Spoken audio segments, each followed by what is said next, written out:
Hello and welcome. This is Deep Dive and I'm Tiffany Meyer. January 6th is fast approaching. What are some scenarios that can happen there? We'll get into that later, but first, some updates.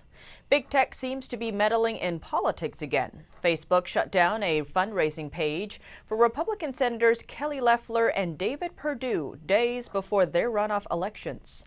A Facebook alert said the page was disabled for violating acceptable business practices. The National Republican Senatorial Committee criticized Facebook, pointing out that it took place 4 days before an election. A Facebook spokesperson said it was a mistake caused by an automated error and that the account had been restored. The January 5th runoff elections could determine which party controls the Senate. Republicans currently hold a 50-48 edge. The last two critical seats are up for grabs. And lots happening over the weekend. The new Congress sworn in. The House voted 216 to 209 to re-elect Nancy Pelosi as the Speaker. She'll lead the narrowest majority in 2 decades. Pelosi has led House Democrats since 2003. She was expected to keep her post despite a quiet effort to oust her. But only 5 Democrats chose not to support her, after Democrats lost a dozen incumbents during the 2020 election. And in the Senate, Vice President Mike Pence sworn in 6 new members on Sunday. They include Senators Tommy Tuberville, John Hickenlooper, Roger Marshall, Ben Ray Lujan, Bill Hagerty, and Cynthia Lummis. Senate Majority Leader Mitch McConnell says they're convening at a challenging time, but he says there's also plenty of reason for hope, and that optimism is one of our nation's most distinctive calling cards.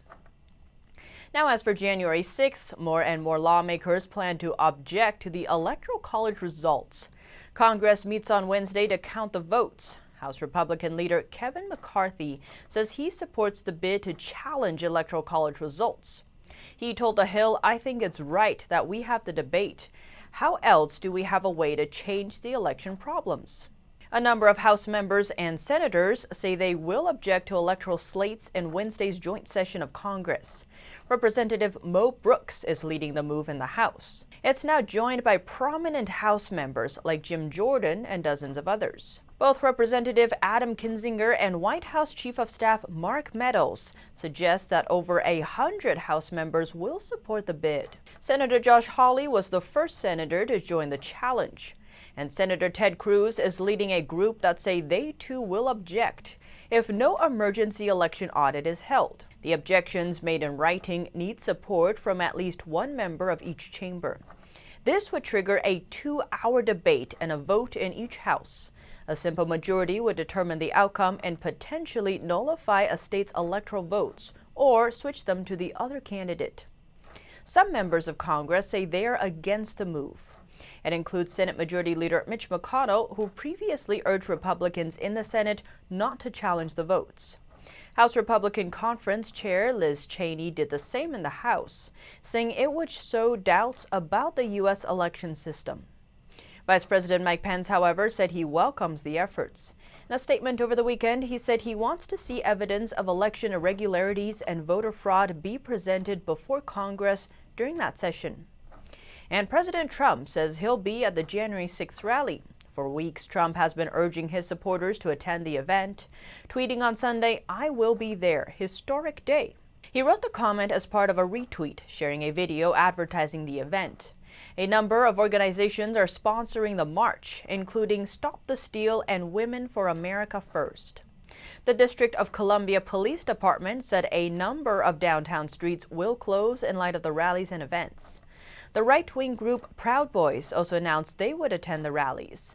Their leader hinted on Parler that the group might imitate Antifa and wear all-black clothing. Let's talk about the joint sessions of Congress and what could happen or can't happen. What pathways are left for Trump? It seems the only way he would win is if both chambers accept 3 or more uncertified Trump slates, thus rejecting the Biden slates. That would only work if these Trump slates have not been signed by the state's governor, if they haven't been mandated by any court, and if they haven't been approved by any state legislature. That's because in cases of competing slates, if the 2 chambers disagree, the tiebreaker would depend on a state's governor. And in all 6 swing states, governors have already approved the Biden slate. What happens if there are competing slates? If GOP slate legislators nominate Trump and Congress is stuck with 2 choices, what happens then? According to Joshua Geltzer, a law professor at Georgetown University, if the Senate-House split over which of 2 competing slates of electors to count from a state, the slate of electors certified by that state's governor prevails. That's based on the Electoral Count Act, which talks about a gubernatorial tiebreaker, where the electoral votes approved by the governor would count. Now, about single slate objections, where there aren't competing slates or dual electors, members of Congress can still object, but it would need both chambers to discard. And since the House is Democrat-controlled, that's not looking very likely to succeed. And about contingent elections, under the 12th Amendment, that's when there's a tie in the Electoral College, or if 270 can't be reached due to 3 or more candidates preventing that, such as what's called faithless electors, or if both chambers of Congress both agree to reject the Electoral College votes. That also doesn't seem likely to happen, but we'll see. Now, about the GOP, who knows how they will vote come January 6th? But some have drawn comparisons to the Ben Franklin quote, "We must indeed all hang together, or most assuredly, we shall all hang separately." Interestingly enough, there have already been calls into how the senators' vote will affect their future, since elected officials reflect the views of the people who voted them into office. As Lincoln said in the Gettysburg Address, "The government of the people, by the people, for the people." And Senator Ted Cruz, along with 10 other senators, are calling on Congress to immediately appoint an electoral commission to conduct a 10-day emergency audit into election fraud in order to give Americans an explanation and restore their faith in the U.S. election.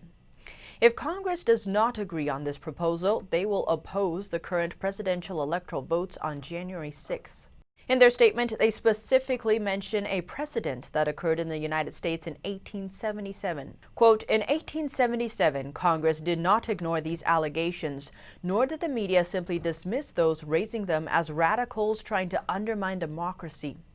Instead, Congress appointed an electoral commission consisting of 5 senators, 5 House members, and 5 Supreme Court justices to consider and resolve the disputed returns." Ted Cruz and other senators propose that currently we should follow that precedent, to wit, Congress should immediately appoint an electoral commission with full investigatory and fact-finding authority to conduct an emergency 10-day audit of the election returns in the disputed states. Once completed, individual states would evaluate the commission's findings and could convene a special legislative session to certify a change in their vote if needed. This idea is somewhat different from what Senator Josh Hawley previously proposed. Senator Hawley was directly opposed to some states' electoral votes, saying they were fraudulent. The Cruz team's plan gives Congress a more viable solution.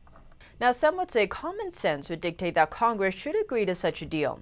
After all, according to a Reuters and Ipsos poll, currently 39% of Americans believe the election was rigged. This is fatal to American democracy and the legitimacy of the future U.S. governments. If Congress ignores Senator Cruz's request, then as the statement indicates, 11 senators, including Senator Ted Cruz, will join Senator Josh Hawley to oppose the certification of electoral votes. And from reports, at least 140 House representatives will oppose some states' electoral votes come January 6th. From what we can see now, when Congress meets in joint session to count the electoral votes, objections will be made in both the Senate and the House. And the 2 houses are going to meet and consider the objection separately, because according to reports, at least 140 representatives in the House and 12 senators will raise objections, which would be unprecedented. Only twice in U.S. history, in 1969 and 2005, when Congress considered electoral votes, have both houses been forced to debate the objection to the presidential electors. In both cases, the objections were launched by 1 Democratic senator and 1 Democratic House member. They just met the minimum threshold for objections being debated and voted. In 2017, a few House members tried to oppose the Congress's certification on President Trump's electoral votes. But no Senate members were willing to join their unwarranted opposition, and the opposition was ultimately aborted. According to the Electoral Count Act, when any objection properly made in writing and endorsed by at least one senator and one representative is received, each House is to meet and consider it separately. The debate on each objection is no more than 2 hours, during which time each member may speak only once, and for not more than 5 minutes. Members can yield to each other during debate. At the end, each House will vote on the objection separately. The objection will be adopted only when both houses vote to accept it. Senator Cruz said in his statement, quote, "We are not naive. We fully expect most, if not all, Democrats and perhaps more than a few Republicans to vote otherwise. But support of election integrity should not be a partisan issue. A fair and credible audit conducted expeditiously and completed well before January 20th would dramatically improve Americans' faith in our electoral process and would significantly enhance the legitimacy of whoever becomes our next president. We owe that to the people. These are matters worthy of the Congress and entrusted to us to defend. We do not take this action lightly. We are acting not to thwart the democratic process, but rather to protect it. And every one of us should act together to ensure that the election was lawfully conducted under the Constitution and to do everything we can to restore faith in our democracy." Senator Cruz's position was clear. They did it because they thought it was their responsibility, not because it was something that had a high chance of success. Chairman of the House Freedom Caucus, Andy Biggs, said that the January 6 proceedings will be the first time that the entire country won't be censored by the left-wing media. "We will be out there debating election fraud. That's the beauty of what will happen, and the American people will hear all of it, some of them for the first time." Many people are currently unaware of the details of the election fraud allegations because all of the mainstream media claims that the election fraud allegations are unfounded. The more members of the House and Senate participate in the process, the more exposure it gets. And as mentioned earlier, each person can speak up for 5 minutes during the discussion. According to this procedure, the more people against it, the longer the process will be. From this, then, it can be seen to some members of Congress and the American public, January 6th is an opportunity to learn the facts about election fraud. After hearing the facts, individual Congress members then cast their votes. Thanks for tuning in to Deep Dive. I'm Tiffany Meyer, and see you soon.